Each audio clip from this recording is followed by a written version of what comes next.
kita bahas ya tentang universe nih, asal kejadian, cerita budaya. Kok ada sih di era sekarang ini seperti ini? Ya namanya kehidupan. Kehidupan berarti dia kebutuhan orang gitu ya. Ambisius manusia untuk menjadi sesuatu yang lebih dari yang lainnya. Jadi melalui segala kerjasama dengan kerajaan-kerajaan di alam semesta ini, bisa ada kerajaan Thorn atau iblis.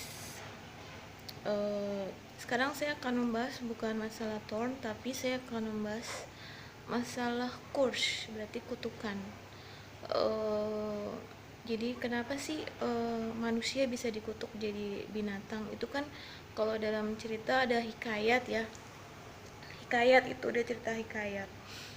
Manusia dikutuk jadi binatang. Kalau di dalam budaya India itu disebut dewa. Ada dewa kera, yang dewa ular. Itu ada sisilah asal kejadian mereka menjadi ras seperti itu ya. Kalau di Indonesia itu lebih dikenal bukan istilah dewa, tapi istilah raja dan ratu babi ngepet gitu ya. Orang yang ingin menjadi penguasa atau ingin menjadi kaya dengan instan. Kekayaannya itu melebihi orang lain gitu ya. Terus udah gitu dia juga dengan segala cara untuk mendapatkan sebuah jabatan, sebuah kedudukan di dunia, untuk menjadi raja dan ratu di dunia. Itu ada di era sekarang. Jadi dia segala cara ya, melalui pengorbanan, tumbal atau pesugihan lah yang sekte-sekte. Kalau di Eropa namanya sekte, kalau di Indonesia itu namanya pesugihan. Pesugihan. Jadi udah campuran nih, campuran dari segala penyihir kelas kakap di seluruh dunia dari berbagai ras. Karena di Indonesia itu dikenal babi ngepet. Kenapa sih ada babi ngepet gitu? Karena orang itu dulunya mungkin terlalu susah hidupnya ya. Tiba-tiba dia minta sesuatu kepada mungkin dukun atau penyihir untuk tahta jabatan atau apalah gitu, sehingga dia menjadi orang yang terhormat di mata masyarakat. Nah, akhir kata dia ketemu nih dengan dukun, entah itu dukun Eropa, dukun di Indonesia, dukun di Cina, dukun di Amerika Latin yang kita kenal, yang banyak dukun-dukun di seluruh dunia lah ibaratnya, yang populer itu dia mencapai suatu kehidupan. Nah, sekarang kita bicara sebab akibat ya. Kalau mereka udah jadi penguasa, maka mereka akan mempunyai konsekuensi. Konsekuensi adalah terjualnya jiwa.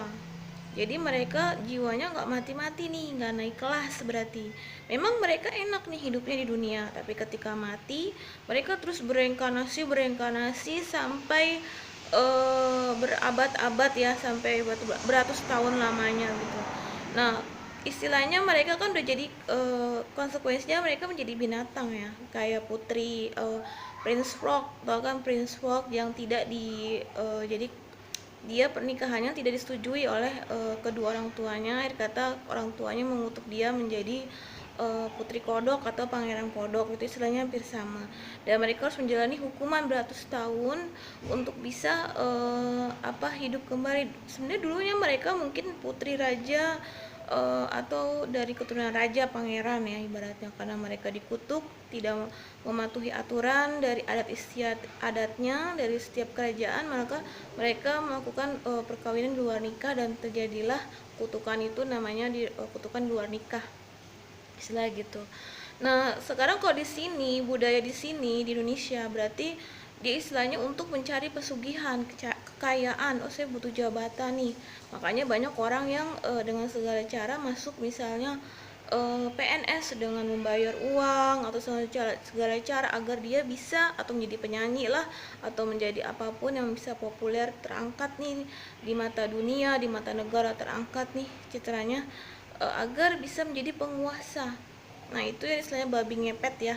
babi ngepet. Dan dia menjalani hukuman beratus tahun nih, namanya sama juga sih. Nah kalau di India namanya disebut dewa ya, karena ada mereka mungkin udah lama menjalani hukuman, lama kelamaan mereka juga akhir kata tahu kesalahan diri mereka sendiri dan berusaha memperbaikinya, makanya mereka kadang ada yang baik itu.